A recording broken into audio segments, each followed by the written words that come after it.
कैसे आप सभी? मुझे आशा है कि आप सभी अच्छे और प्रसन्न होंगे। चलिए आज हम पढ़ते हैं पाठ 20 अपठित गद्यांश। इसकी शुरुआत। अपठित गद्यांश का अर्थ है वह गद्यांश जो पहले ना पढ़ा हो। परीक्षा में इस प्रकार के गद्यांश के आधार पर कुछ प्रश्न पूछे जाते हैं। अपठित गद्यांश पर आधारित प्रश्नों के उत्तर देने के लिए निम्न बातें ध्यान में रखनी चाहिए। पहला है गद्यांश को 2-3 बार पढ़कर उसके मुख्य भाव को जानना चाहिए। दूसरा है प्रश्नों को पढ़कर उनके उत्तरों को गद्यांश में रेखांकित कर लेना चाहिए। फिर है प्रश्नों के उत्तर अपनी भाषा में छोटे छोटे वाक्यों में देने चाहिए। आगे है उत्तर संक्षिप्त और गद्यांश पर आधारित होने चाहिए। आगे शीर्ष कम से कम शब्दों का होना चाहिए और उसका संबंध गद्यांश के मुख्य भाग से ही होना चाहिए। ठीक है। अपठित गद्यांश के कुछ उदाहरण, जैसे पहला है यदि आपके बच्चे अधिक समय तक टेलीविजन कार्यक्रम को देखने के आदी हो चुके हैं तो उनकी इस प्रवृत्ति पर अंकुश लगाएं। एक अध्ययन के अनुसार यदि बच्चे अधिक समय तक टेलीविजन देखने के आदी हो चुके हैं तो उनमें आगे चलकर स्वास्थ्य संबंधी कई समस्याएं पैदा हो सकती हैं। न्यूजीलैंड के ओटेगा विश्वविद्यालय के वैज्ञानिकों ने अपने एक अध्ययन में पाया है कि जो बच्चे अधिक देर तक टेलीविजन कार्यक्रम देखते हैं वे आगे चलकर मोटापा, मधुमेह और उच्च रक्तचाप संबंधी शिकायतों से ग्रस्त हो सकते हैं। तो नवयुवक अधिक समय तक टेलीविजन कार्यक्रम देखते हैं, उनमें भी अधेड़ावस्था के दौरान इस तरह की शिकायतें हो सकती है। बेहतर होगा कि अभिभावक शुरू से ही अधिक समय तक टेलीविजन देखने की इस प्रवृत्ति पर अंकुश लगाएं और इस संदर्भ में स्वयं को भी एक उदाहरण के रूप में पेश करें। क्या इस तरह यह हमारा क्या है गद्यांश है जिसको हमने पढ़ा और इसमें से हमें प्रश्न का उत्तर छांटने हैं। उपयुक्त गद्यांश को पढ़कर निम्नलिखित प्रश्नों के उत्तर दीजिए। जैसे पहला प्रश्न है बच्चों की किस प्रवृत्ति पर अंकुश लगाना चाहिए? उत्तर है बच्चों द्वारा अधिक देर तक टेलीविजन देखने की प्रवृत्ति पर अंकुश लगाना चाहिए। दूसरा प्रश्न है बच्चे द्वारा अधिक समय तक टेलीविजन देखने से क्या प्रभाव पड़ सकता है? ऐसा पाया गया है कि अधिक समय तक टेलीविजन देखने वाले बच्चे बड़े होने पर कई प्रकार की बीमारियों से घिर सकते हैं। आगे है क्या नवयुवक अधिक समय तक टेलीविजन देख सकते हैं? तो नहीं, नवयुवकों को भी अधिक समय तक टेलीविजन नहीं देखना चाहिए क्योंकि ऐसा करने से अधेड़ उम्र में वे भी मोटापा, मधुमेह आदि रोगों के शिकार हो सकते हैं। ठीक है। आगे है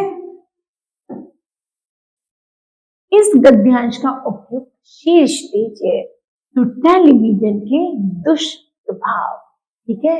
इस तरह बच्चों आपको एक गद्यांश मिलेगा जिसे आपको पढ़ना है, प्रश्न मिलेंगे जिन्हें आपको लिखना है, जिनका आपको उत्तर लिखना है। इसे हम अपठित गद्यांश कहते हैं। दूसरा है प्राय किसी जाति अथवा समाज का मुखिया बनकर व्यक्ति अपने अधिकारों का दुरुपयोग करने लगता है।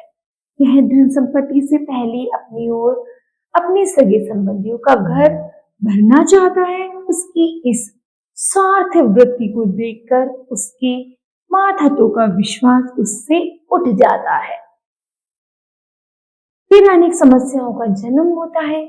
हमारे यहाँ मुखिया के रूप में सूर्य को आदर्श माना गया है। सूर्य अपनी किरणों द्वारा सागर और धरती के जल को कर रूप में 1000 गुना बनाकर वर्षा के रूप में धरती के कल्याणार्थ लौटा देता है।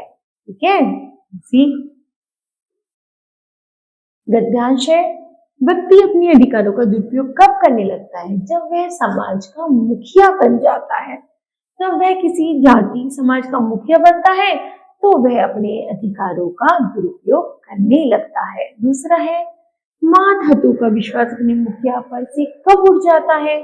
मुखिया पर से उसके मातहतों का विश्वास जब उठता है जब वह अपने पद का दुरुपयोग कर धन संपत्ति से पहले अपना और फिर अपने रिश्तेदारों का घर भरता है। ठीक है, आगे है मुखिया कैसा होना चाहिए? मुखिया को सूर्य की भांति होना चाहिए। जिस प्रकार सूर्य धरती से जल लेकर रूप में उसको 1000 गुणा करके वर्षा के रूप में लौटा देता है, उसी प्रकार मुखिया को भी लोगों के कल्याण के लिए परमार्थ करना चाहिए। ठीक है, आगे है गद्यांश का उचित शीर्षक दीजिए। शीर्षक है मुखिया का आचरण। तीसरा पैराग्राफ है हमारा,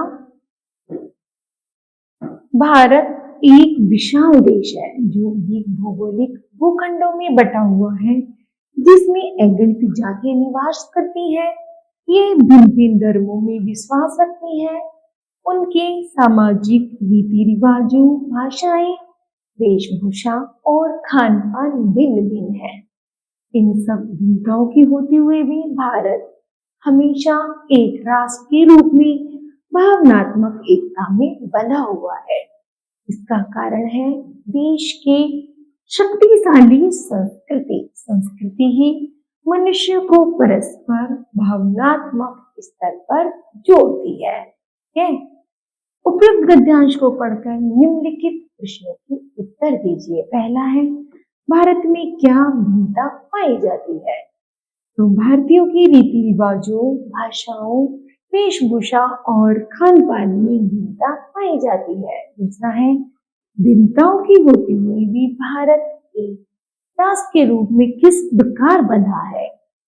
भिन्नताओं की होते हुए भी भारत एक राष्ट्र के रूप में भावनात्मक एकता में बंधा है। है इसका इस एकता का क्या कारण है? एकता का मुख्य कारण है भिन्नता होते हुए भी सांस्कृतिक एकता। आगे है, संस्कृति क्या करती है?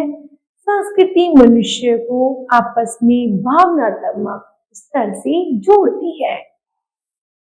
फिर है, गद्यांश का उचित शीर्षक दीजिए। इसका शीर्षक है अनेकता में एकता। ठीक है बच्चों, तो बताओ आपने क्या सीखा? तो हमने सीखा कि हमें इन आपतित गद्यांशों में से प्रश्नों के उत्तर को पढ़ करके जानना है और इनके बारे में समझना है। ठीक है, मुझे आशा है यह पाठ आपको समझ आया होगा। धन्यवाद।